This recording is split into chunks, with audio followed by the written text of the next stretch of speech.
Welcome, everyone. Welcome to the Dying Your Way podcast. I am very excited about the topic that we're going to be covering today, and our guest, who is going to really shed light on a very current and controversial topic for many. We're going to be talking about voluntary assisted dying or medically assisted dying. Gabrielle Jimenez is an author. She's authored 3 books that are on Amazon, and very touching and moving and practical books on death and dying. She is a hospice nurse, and she is also an end-of-life doula. And she is really the only person that I personally know that has assisted many people going through this process.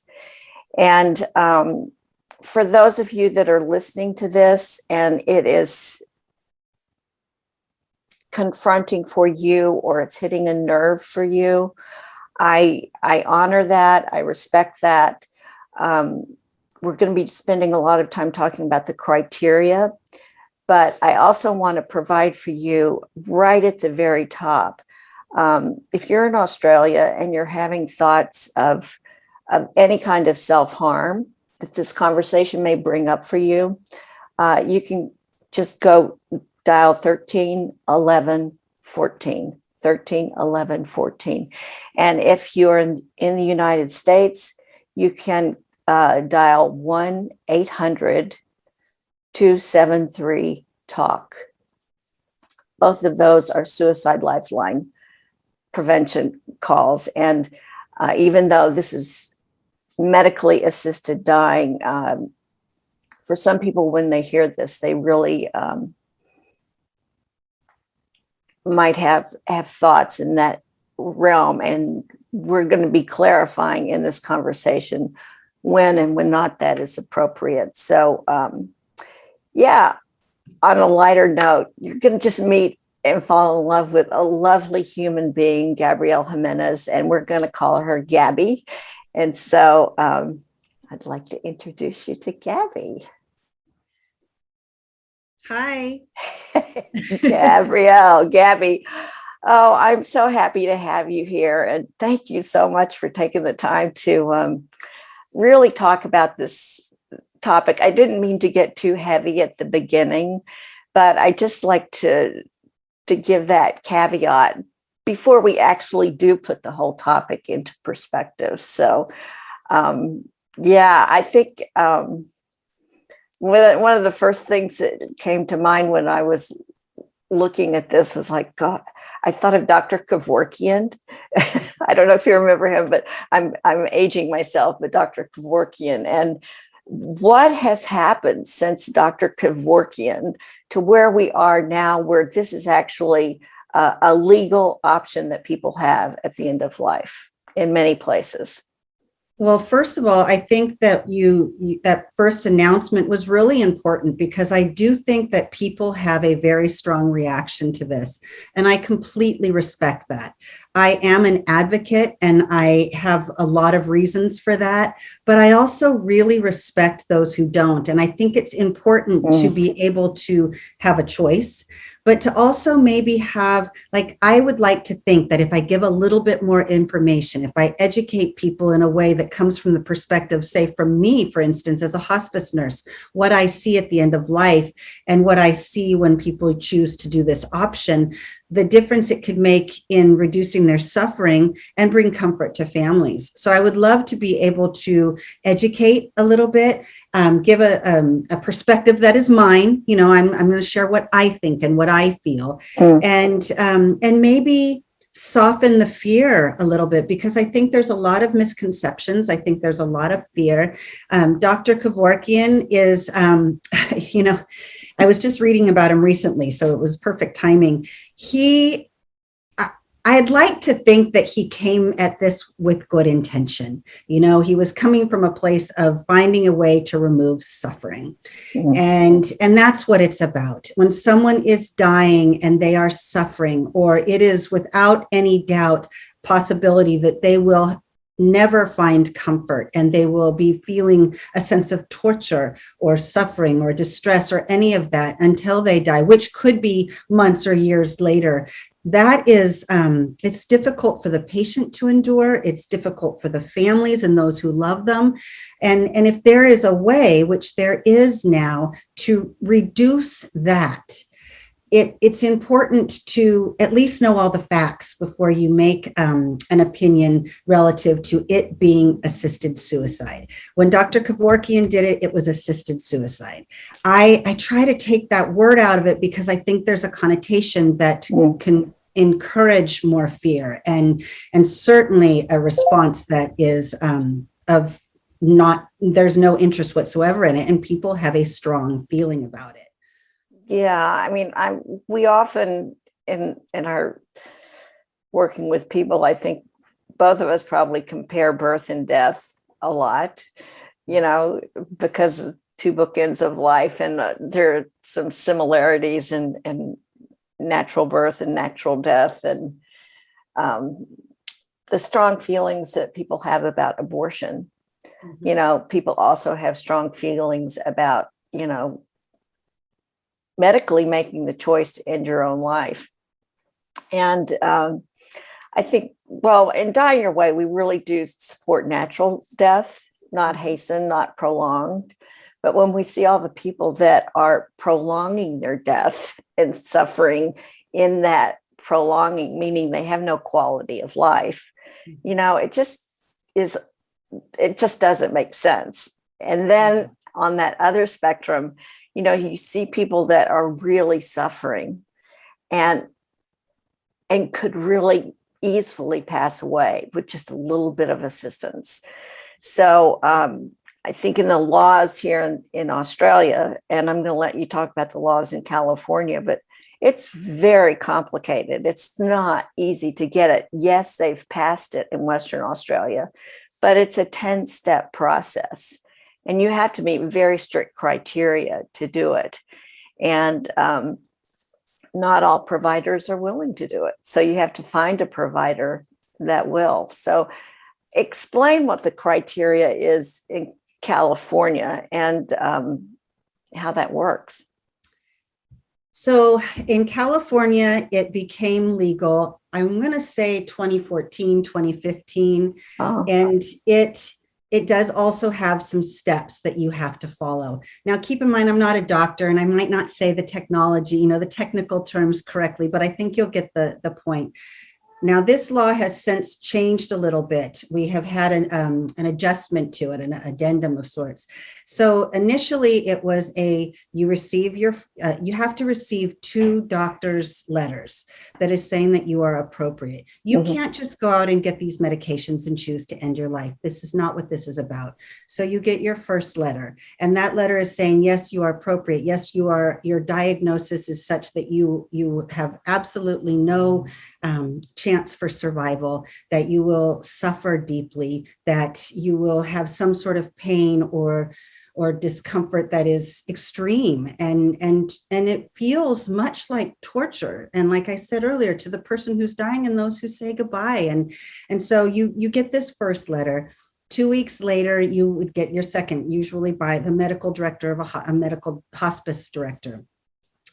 That has since changed, and I'm pretty sure that it has gone into effect where they have changed it to 48 hours, which is huge. When you are going through those 2 weeks, a lot can happen in 2 weeks. You can go from being completely verbal, able to take the medications yourself and do everything and express your wishes, and then 2 weeks comes and you're able to do it. But what if your decline is so rapid that you miss that window of opportunity? To have 48 hours simply makes the window smaller. But you have to be of sound mind.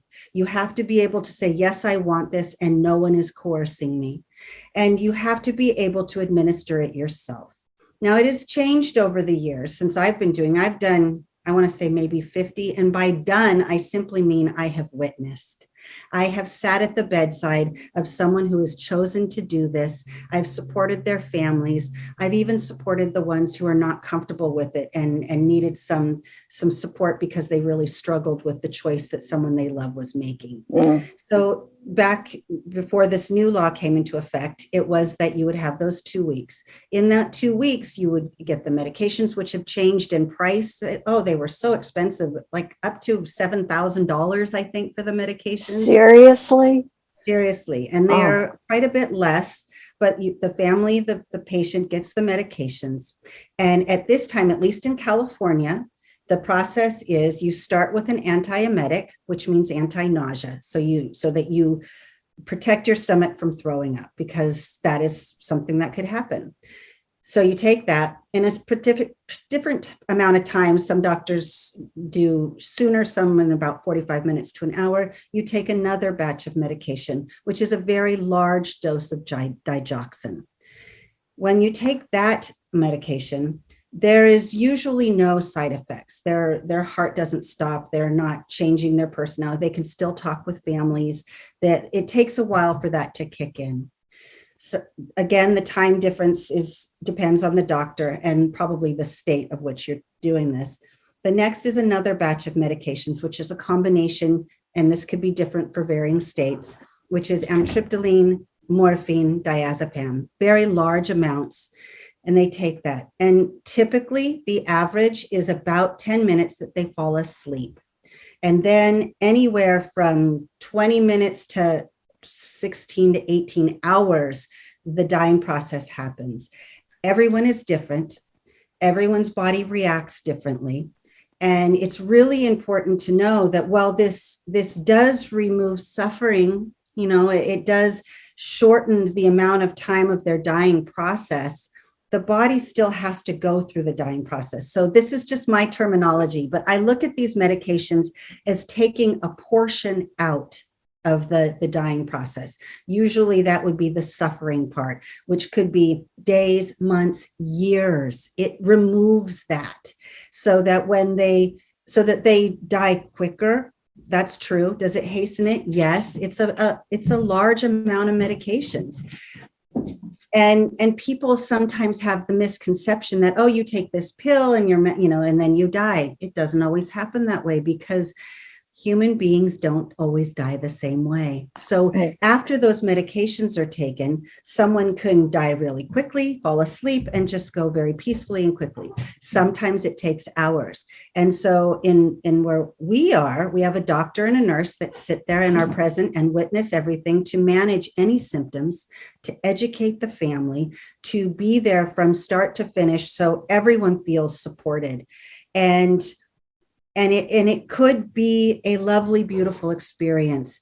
Do things happen? Absolutely. I have witnessed someone throwing up, which that certainly leads for question. How much did they, intake? How much did it stay inside? How much did they throw up? I mean, is it going to work? There's that sense of. Well, again, they're giving it to themselves.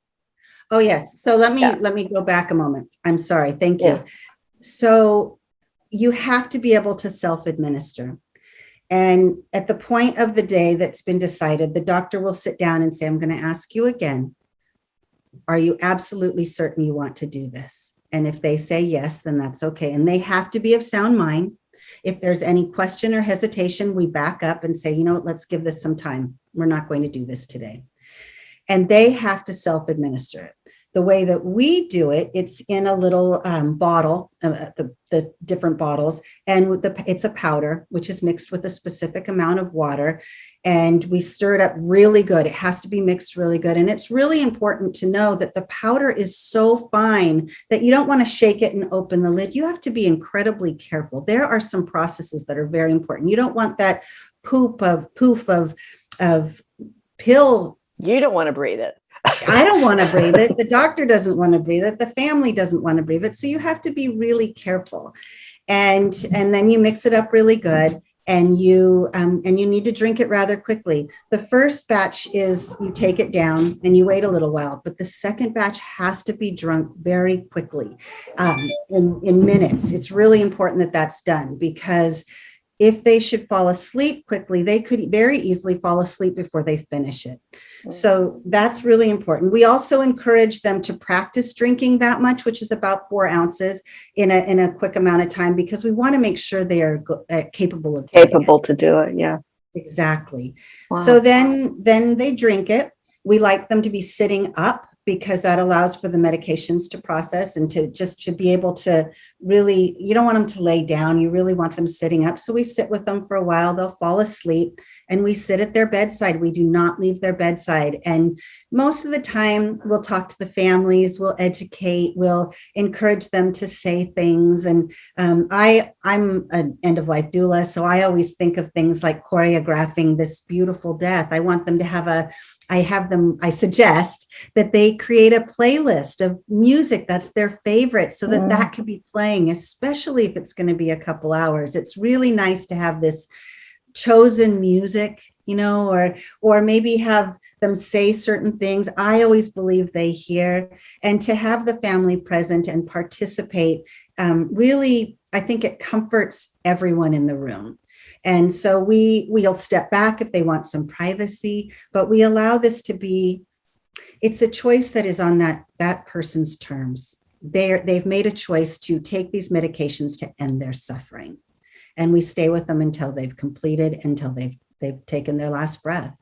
Gabby, as I'm listening to this process, and it's fascinating to me just to hear the steps in the process, so many things go through my mind. I mean, one of the first things I'm like, why don't they let the death row inmates, if they're going to kill someone, why don't they let them do this? That was one thing, very random. But the time of taking the nausea medication, which that medication in and of itself is not going to harm them in any way. It's the second medication that they take that really starts the death process to begin. Is that correct? Now, keep in mind that usually the ones that I have done up until recently has been 2 separate medications. The first, you have the antiemetics, then you have the second, which is a very large dose of digoxin, which helps suppress the heart. And then you wait about 45 minutes to an hour to take the rest. And I'm probably going to say this wrong, so forgive me, but I sort of see it as the digoxin takes some time to do what it needs to do. And so that's what the time frame is for. It needs a little time. And then when mixed with the other medications, collectively, they start the dying process. So with the diazepam is the tranquilizer that would calm any anxiety or anything, correct? So if they don't, it's morphine and tryptyline and diazepam. So if they aren't taking that until the 3rd dose, during the 2nd dose, where at that point it's really kind of irreversible, what about the anxiety they may be feeling during that time? How is that managed? So I want to point something else out that I want to. So this last one that I just recently was witness to, all of them were mixed together.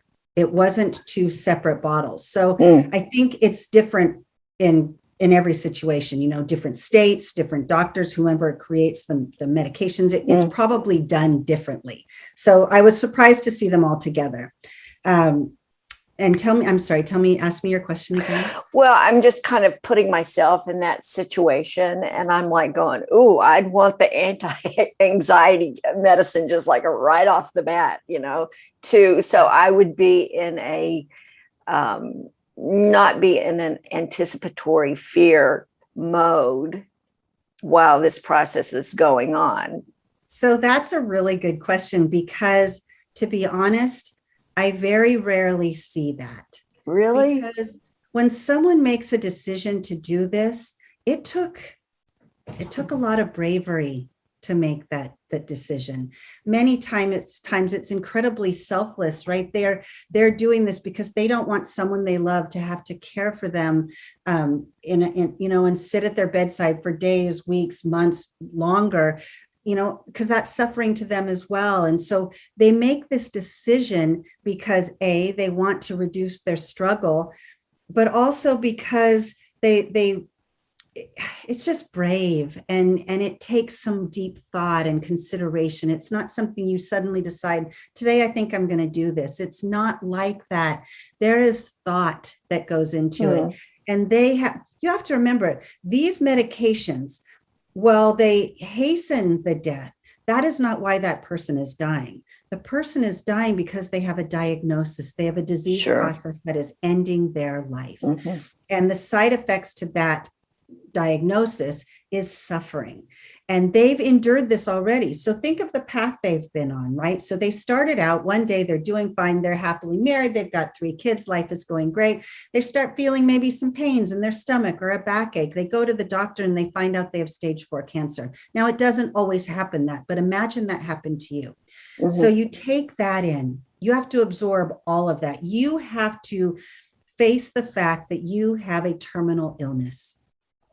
And there's other ways this happens. Some people are born with it and it takes on a life of its own. Some people, it happens out of nowhere. I mean, there's just so many different things that are going on, but they have to take all of that. So they've dealt with that, or they've tried to deal with it.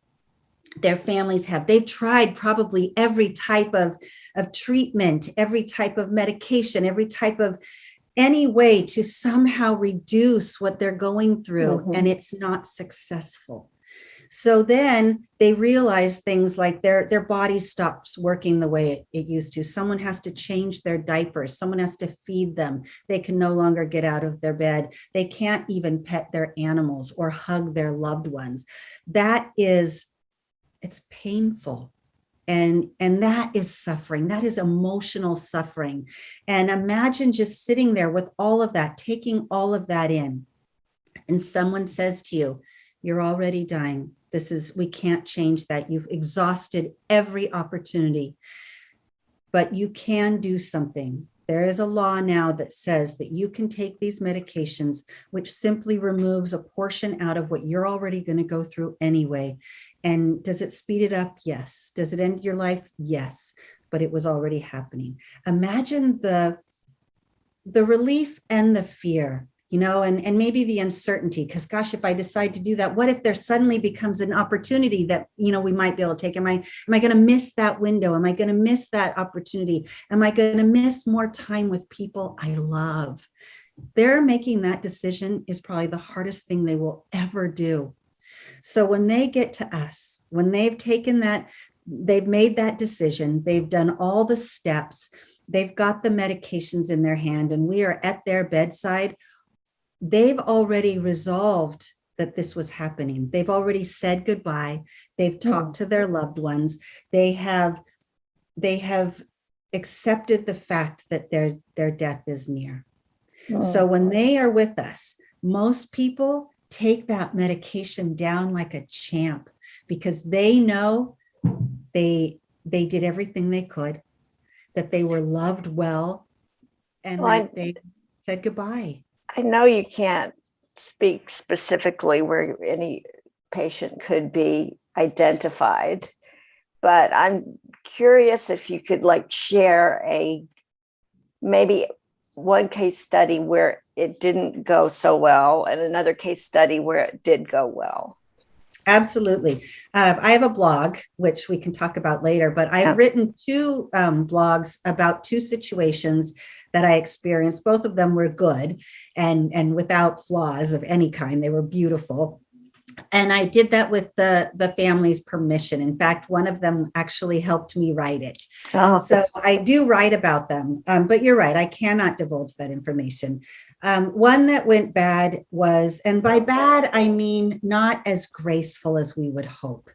And it was a difficult one because it was, they were siblings, and she was dying, and she was in so much pain every day. Nothing was touching her pain. And by pain, I mean the kind of pain where she was suffering every minute of every single day.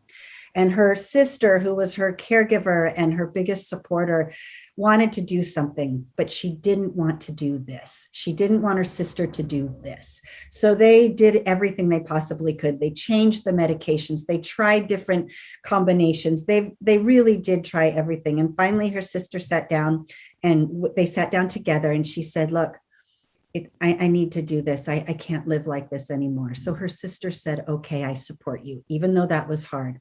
Mm.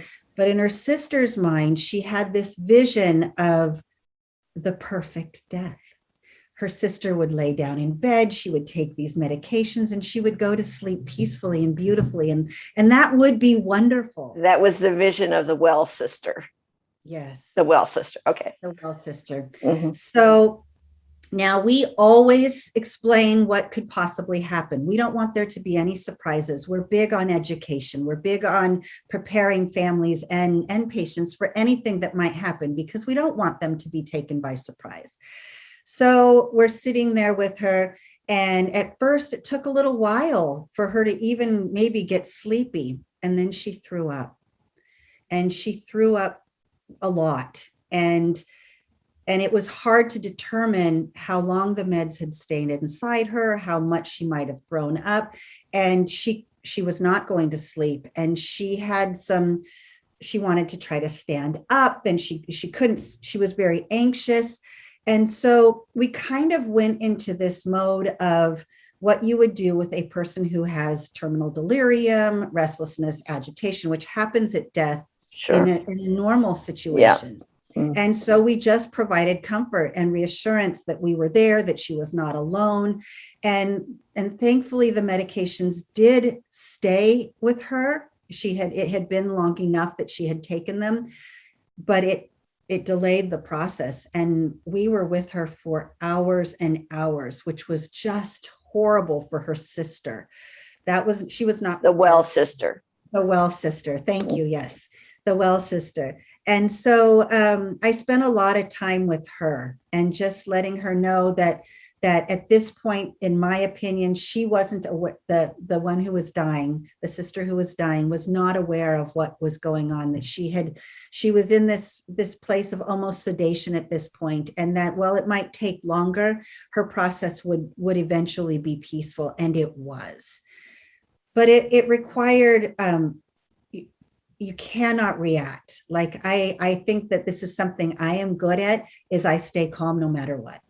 I was not calm inside. I was nervous, and I was scared, and I was disappointed, and I felt sad for both of them, but I stayed calm, and I reassured her. I sat next to both of them, and I supported both of them, and we got them through it. But it was one that will stay in my head forever, because it was not the best.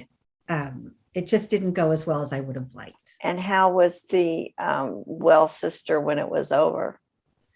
She was exhausted.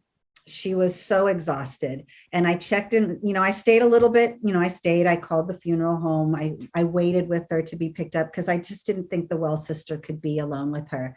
And I sat at the bedside. I never left. In fact, she went to go and take a nap. And when the funeral home came, I waited until they had done what they needed to. And then I got her so we could walk out together. Mm. I have this thing where I think we should walk them to the car, so they know that we took them on the journey as far as we could. Yeah. And then I sat with her a bit, and then I checked in with her the next day or two, and just kind of let her know that she wasn't alone. She had gotten some family support, and some friends had come, and she wasn't alone.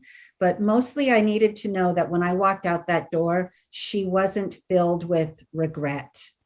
Because family members in any situation, if things don't go as well as they would like, there is a sense of regret. Could I have done something differently? Should we have done something differently? And so it's really important to support them and let them know that this was her choice, and you honored that. And it was brave for her to make that decision. And it was beautiful that you supported it despite your difference within, she didn't want to. And so I tried to help her let go of her regret. Beautiful. I mean, it's just the support and the calmness, even though that wasn't what you were feeling inside.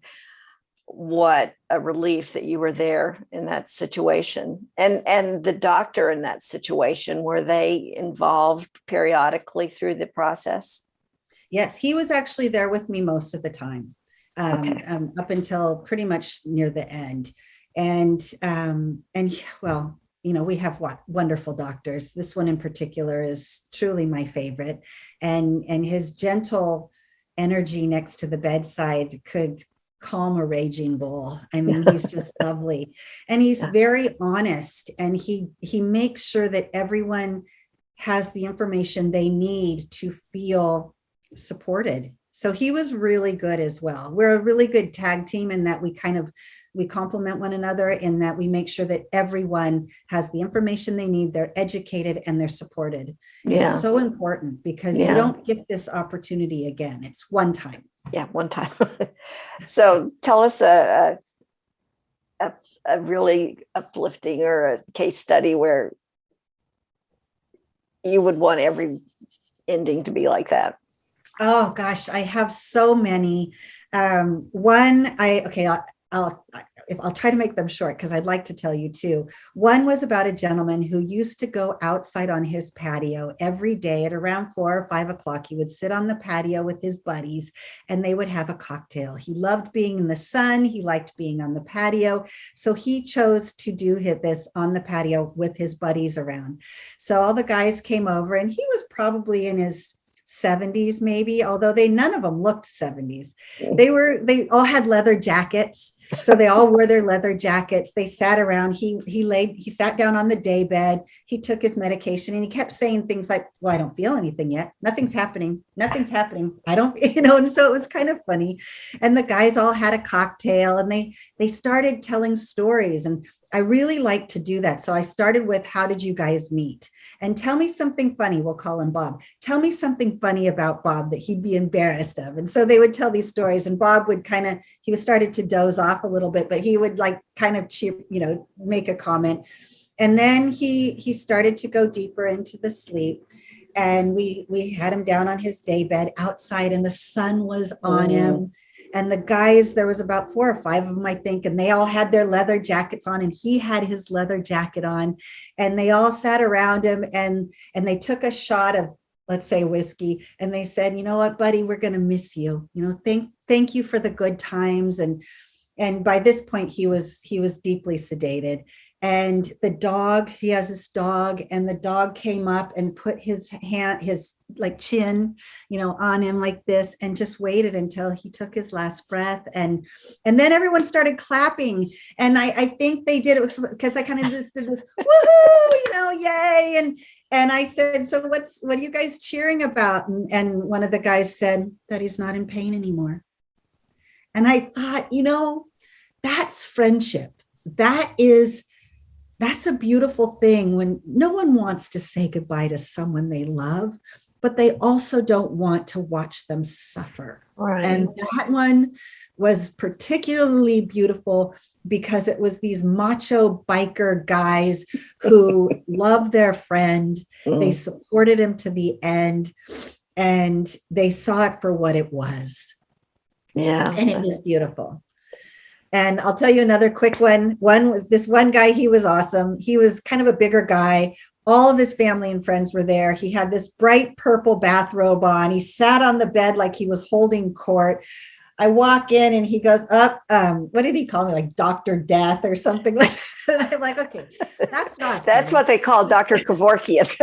Exactly. Yeah. But it was kind of funny. So anyway, the doctor and I walked in, and we asked them how they were all doing, and they all had beers, and they're taking pictures. They're all up on the bed. And the doctor and I said, well, do you want us to take some pictures? And they said, yes. So we climbed up on chairs, and we got them all around the bed, and he's in this bright purple robe, and they were hugging him, and they were loving him. And he took the medications, and they kind of did the same thing. We're going to miss you. We love you. And what this does, this is that opportunity where someone who is dying has an opportunity to say goodbye, because sometimes that's taken from you. And they get to say those last things, and they get to choose when that last breath is taken with all the people they love around them. And sometimes with no one around them, that gets to be a choice too, but it's on their terms. And there's just this sense of peace. And that knowing, I am not going to be in pain anymore. I am not going to suffer anymore. And the people around them, that's their takeaway. I'm curious, do patients that you have, do they share with you what they think of about after they die? Do they have a strong belief in afterlife, or none? Or I'm just curious if that's how that plays in spiritually, how it plays into their decision. Yeah. Well, I think so one of the things that I am truly blessed to witness is faith, right? Faith on all levels, different cultures, different traditions. And faith is a beautiful thing. And it's something I am evolving in. Like, I haven't quite figured out where I'm best placed. I'd like a little bit of each because I find them all so lovely. But what I have found is that someone who has a deep faith has peace and comfort in knowing where they're going. They believe they're going to heaven, or they're going to see God, or that they're going to be in a better place, or some believe that they're going to have a new life after, they're going to, maybe hang out with the people that they've loved and lost. And so I really love that. The ones who don't have a faith base are the ones that are more curious, and that they don't have that history of spiritual education relative to religion, to have that. They don't have that. And so there's a lot of uncertainty. And I really love it, especially with the hospice team, when the chaplain comes and sits with them and talk. I like to be, if I'm allowed, to be able to sit and be present for that, because they're coming not from a religious place, but from a spiritual place. And they ask questions like, well, where do you think you're going? And I had one guy say he was going to go to the best golf course in the sky. I've had other people saying that they were going to visit their loved ones as a hummingbird. I mean, everyone has something different. And the ones who aren't sure, who don't have an idea, they're a little nervous, and they want to know, is it going to be painful? What's it going to feel like? Where am I going to go? Am I going in some sort of black hole, or am I going to cross through some window of some sort? There's curiosity. Yeah. And I find those conversations just as powerful as the ones who have an idea, because I love to sit and talk to them. And so I'll say something like, well, what if you could come back to visit your loved ones, what would you want to come back as? And I hear, a dragonfly, a hummingbird. I'd like to come back as a cat. Okay, well, think that when you close your eyes, I want you to imagine that you are purring softly on the bed of someone lovely who's just going to love you so much. And I think that brings them comfort. And I really try to just have conversations with them to maybe redirect the fear to the possibility of it being kind of magical and lovely. Well, I'm speaking as an end of life doula, and being with people as they die or close to that time, that many of them have near-death awarenesses before they die, where they are actually, visited either in a dream, or they actually see someone, on that they know that has passed on. That as in this scenario, have you seen people have near-death awarenesses? Absolutely. I have seen so much so that I believe without any doubt that they see someone there, whether it's someone that's coming down, because there's always sort of this gaze that's up at the ceiling, like they see someone. And I always just imagine that it's someone that has their hand out to them saying, I've got you. I've seen people say, there's people in my room. And I go to, are they scaring you? Are you afraid? And I've only ever heard once that they were not comfortable with it. And it was more of a, maybe a hallucination as opposed to a vision. I like to call it a vision because I believe that they see it. I've seen them see family members. I have seen them see just people they didn't even know. I always ask what they're wearing, and because I'm just curious, and what are they saying? I encourage families not to turn them in another diminish direction. it in any way. Yeah, Erase absolutely. it. Yeah. I had one patient tell me that Jerry Garcia came and played music for her at the end of her bed, which, hello, I would love that. But the funny How thing California is that? I know. But she doesn't like Jerry Garcia. She's very much a jazz musician. And so that wasn't really where she wanted to go. But yes, I've seen them. I had one, and this is a lovely story. You might have heard me share this before. This woman who was dying had three little girls that played at her bedside on the floor. And they were cute little girls. They played jacks, like she knew what game they played. And then she started to rally, and she actually got better and got off hospice. Shortly after, the little girls disappeared. About a year later, she came back on hospice, and I went to see her, and she was dying, and she knew she was dying. And I said, I kind of whispered to her, I said, "Are the girls back?" And she said, "Yes." She said, "For a couple of days, they wouldn't come in. I saw them outside the window and they were running around." And I said, "Did they come in?" She goes, "Yes." She goes, "But they're older now. They're older by a few years," which I think is interesting, since the time frame was not quite a year, but they had aged 3 or 4 years. So I thought that was interesting. But she could describe their dresses. She also said that as she got, because she was getting really close when I was there, that the older one said to the two little ones, "It's time to be quiet now. We need to be quiet for her. Oh. She's getting ready." Oh, that just gives me chills. I had another man ask me, he said, "Gabby, I need to talk to you. I know this is going to sound crazy, but I need to talk to you about this." And I said, "Okay." He said, "Is it possible that I could see dogs on my bed that are not alive?" And I said, "Sure." And I said, "Are they dogs that you know?" And he said, "Yes, they're both my dogs that have passed away. At two separate times, both were at the side of the bed." And he goes, "Does that mean I'm dying soon?" And I said, "Not necessarily. I've seen people have these visions long before they die. So I don't think it's a time sensitive thing. I think it's just, they're here to visit you." And he said, "Okay." Well, a couple days before he died, actually, it might have even been the day before he died, I went to see him, and he knew he was close. He knew he didn't have much time left. And I kind of leaned in and I said, "Are the dogs with you?" And he reaches over to the side of the bed and pets it, because they're here now. And I said, "Oh," and I looked at him, I said, "I so hope Jack is with me." And he said, and I said, "Do you find comfort with them here?" And he goes, "Yes." He goes, "They're here to take me with them." Yeah. And I thought, how beautiful is that? That's how it should be. And it's not for us to decide whether it's true or not, or pass judgment, or even argue.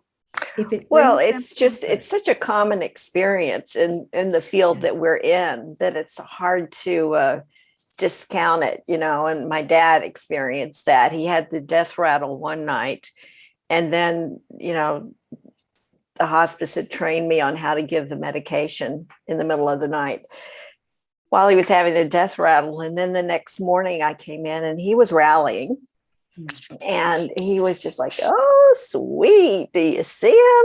There's Freddie, there's Sloan." And he starts naming off these relatives that had passed away. And I looked in the corner and I looked at him and I laughed and I said, "I don't, but I totally believe you do." So, and he just went off. And then, he was gone 12 hours later. So, I love it. Yeah, I think love that works for people, that they see someone and that someone's there to maybe take their hand so they don't do that part alone. Well, and if it's assisted, voluntary assisted dying, knowing that is part of the dying experience that isn't missed because it is hastened. I think that's really important for me to be aware of, because I think that's such a uplifting part of dying that I experience with people so often. I love that you said that, because you're right. Like, if they're going to see someone, if they're going to glide through some beautiful window or door, they're still going to experience that. That's not taken from them. Yeah, I mean, it's just, like you, I just feel like dying is a spiritual event. It's a beautiful event. And I love that people are taking control over their own end of life, whether it's through a natural death or whether it's, through this. I haven't supported anyone to do this. It hasn't been requested. Well, no, I had someone call me. But okay, here's another thing. It was clear that she had some real mental issues, and that was part of the problem, why she was wanting, because she was suffering mentally. She wasn't suffering physically.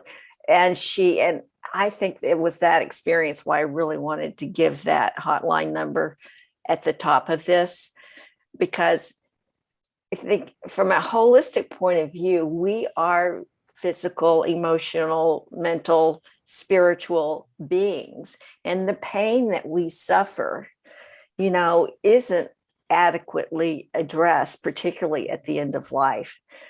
So what the kind of scenarios that we're talking about here are for people that are medically, physically suffering. Yeah. So it's not enough, unfortunately, or fortunately, however you look at it. You can't do it if you're mentally suffering or emotionally suffering. And you and I both know sometimes that's worse than physical pain. Absolutely. I think emotional pain, people say, oh, he's moaning, he must be in pain. And I'll say, let me just take a look, because sometimes that moaning is not physical, it's emotional. And it could be just the experience they're going through, them foreseeing what's going to be happening next, or simply the fact that they have to say goodbye to people that they love. I mean, it is a very emotional experience. Mm-hmm. And there is just as much pain emotionally as there is physically. So I wanted to ask you, God, we could just go on forever on this topic, but how do you support the family members that aren't on board? How do they recommend in California? Well, I don't know if there is a recommendation. I sort of fly by the seat of my pants. I'm a big fan of the truth. And so when I had a woman that I was providing nursing care for, and she had chosen to do VSED, voluntarily stop eating and drinking, because her family didn't support any of the other choices that she wanted. Mm-hmm. And she wanted to do the medical aid in dying. She wanted to do anything. She wanted to do palliative sedation. She wanted to do something, but the family kept saying, no, no, no. So she chose to not eat and drink. Which is legal. But I think unless it's supervised by a doctor, unless there is some sort of support there, it could also be really difficult. And her whole family kind of disowned her, which broke my heart. And just about, 8 hours before she died, her nephew called. And I spoke to him, and he said, is she gone yet? And I said, no. And he goes, I'm just so mad about what she's doing. I can't believe she wanted to do this. She wanted to do this. And I said to him, and I was very honest. I said, you know what? We'll call him Dave. You know what, Dave? This isn't about you. And I respect your opinion. I respect that you do not support this. But if you, for 1 second, put yourself in her shoes, you might understand the pain and suffering she has been experiencing for years, enough to where she wanted to end her life. And that doesn't mean because she's giving up hope, or that she's just choosing to do this because it's easier. She is truly suffering. And what she really needed was your support. And you don't have to agree, but if you love her even just a little bit, she needs to know that. And he said, well, what do I do? And I said, I can put the phone up to her ear and just talk to her. I'm not going to tell you what to say, but what she would benefit from is knowing perhaps that you are sorry that you didn't support her, that you love her, and that you respect her for being brave, or something to let her know that's not her takeaway. Give her a better takeaway. And so he gets on the phone, and I'm holding it to her, and I hear him. He calls her Auntie. Auntie, this is Dave. I want to tell you something. I'm really sorry that I fought this with you. I'm sorry I wasn't by your side. I'm sorry I'm not with you right now. If given the chance to do it again, I wouldn't care what my thoughts are, because I would want to be there with you. And I am really sorry. And I could hear him sobbing, because he clearly regrets the last few weeks or months that he fought her and almost dismissed her. And he knew it, and he felt it. And she died about an hour or two after. And I called him to let him know. And he said, did what I say help? And I believe that it did. So I said, absolutely. What she got to do was dying with the knowledge that you love her, and that given the chance to do it again, you would have supported her. What she really needed to know was that you love Well, her. he was supporting her in that moment. And That's all she needed was his support. Yeah. But if it was a family that was at the bedside and they were all there, I tend to get a lot of dynamic. We'll have siblings who are fighting. A lot of that happens. And I'm usually very honest. Well, even when it's not voluntary assisted dying, that happens. Yeah. Yes. But when it's about this, when they don't agree and they think that it's suicide and they see it as only that one act, they don't see the big picture. I will say, similar to what I said to him, which was, this isn't about you. And actually, it's okay to not be supportive of it. It's okay to choose to never do this for yourself. But if you love this person, even just a little, what she really needs is just to know that you're there. And to try to put your feelings aside and to understand what she's gone through. And I say it all the time, put yourself in her shoes. What has it been like? And I'll ask them, what has it been like for her? What has the last 2 weeks been? And they'll say, it's been horrible. She's in pain all the time. She can't eat. She's, and I said, how does that feel? And he said, it feels horrible. And I said, well, then all this isn't ending her life. Like I said earlier, her illness is, her diagnosis is, the disease process is. Yeah. This is just removing a portion of it out so she doesn't suffer as long as she would. Yeah. And usually they come around. Well, I think it's a wonderful thing that you're doing with a team of people that are supporting a dying person in a palliative way. And it is a palliative way. It is a holistic way to have another option. If it's right for you. And the criteria is very strict in Australia, like it is in California. And so it's, as you described your process, it's very similar here. It has to take 2 doctors, have to be able to give it yourself, and you have to have capacity. And so you touched on VSED, and also with VSED, you have to have doctor support. You have to have family support. And it's just an important topic. We'll be hearing more about it. And we couldn't have heard any better person to talk to than you today, Gabby. So I have learned so much just by listening to you, really getting specific and giving examples of what it's like. It just bless you for the work that you're doing. Sincerely, it's just such an offering, such a gift, that you give to people at the end of their life to enjoy the gift that life is up until the very last. However, the control that we want at the end, it's there. Please just talk a little bit about what you're doing, about the books that you've written. If people needed to get in touch with you, how they could reach you, because this might prompt more conversation for people. Well, so I have a website. It's www.thehospiceheart.net. And on there you have everything. I've written 3 books: Soft Landing, The Hospice Heart, and At the Bedside. Soft Landing I wrote because in my 40s, I decided to go back to school specifically to be a hospice nurse. And it wasn't easy. Doing that late in life was not easy. And I wrote that book with the idea to perhaps inspire others to make a bold choice to change their life and not let age or obstacles get in the way. And I had both.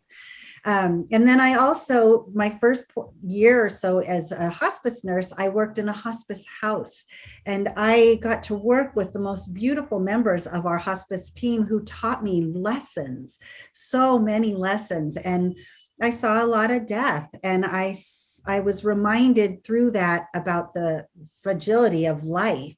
And so I write that in my first book. The second book is about sort of, I kind of went back down my memory lane to my childhood, realizing there were many moments in my life that led me to possibly this path, only I never knew it. And then the third book is At the Bedside. And it is a bedside guide to how to care for someone who is dying. And it's tips and tools that anyone can do, whether you have a license or not. And I hand over my tools because the way I look at it, one day I'm not going to be doing this anymore. And I've been given some great tools. I want to hand them out. And there aren't enough of us. No. So it's very generous, but there just aren't enough of us to go around. And I also teach some classes, which are on the website. They're doula and hospice nurse inspired, in hopes to get other people to do this work. And all of that is on the website. That's great, Gabby. Well, thank you so much for being here. And before we leave, I just want to repeat these numbers again, because of the topic that we've been talking about today and what that may be bringing up for you. And if it does bring up something and you feel like you need some support, in Australia, www.lifeline.org.au or dial 13 11 14. In the United States, there is the U.S. National Suicide Lifeline, and it is 1-800-273-8255 or 1-800-273-TALK.